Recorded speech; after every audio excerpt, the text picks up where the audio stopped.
project was, can you be fearless?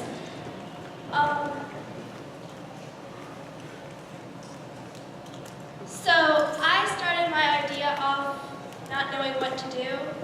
I just randomly wrote down the word divergent, which is my favorite book and movie.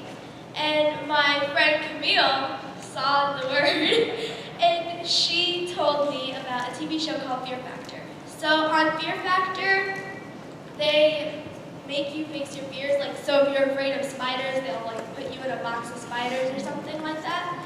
So she told me this idea, and so when I wrote it down, she was like, are you going to do that? And I was like, no, but it's a good idea.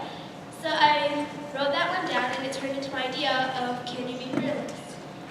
So this is the one quote that I used a lot during my whole project. It was, do one thing every day that scares you, which you probably should do, and I think that helps you with your fear a lot, and it was one of my ideas that came up when I was researching.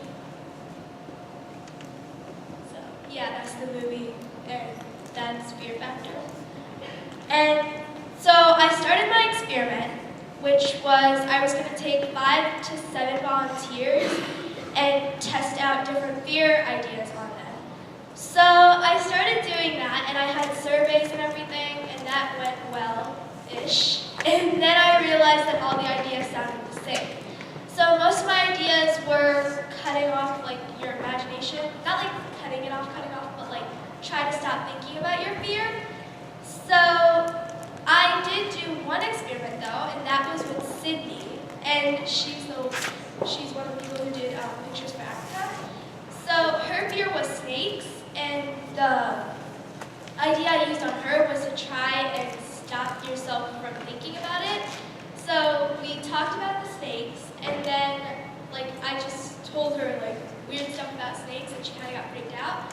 But then I told her to stop thinking about it, and I stopped talking to her, and she said after a while that she finally stopped getting scared. And she said that she thought about rainbows, unicorns, and happiness, which I thought was really funny. So when I was presenting it to the pitch committee, I had a pretty basic idea. I was going to do the experiment, I was going to present my data, and then I was going to have one idea that actually worked to get over your fear.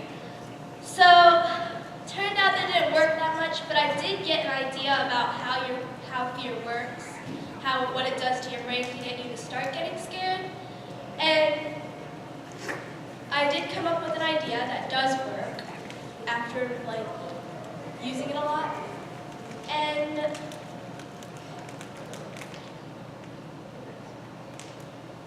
so this is another quote that I really liked. It was, feel fear and do it anyway. And that's kind of how I feel right now, because I'm really scared. But I'm still doing it. And I think that if you're scared, you should still try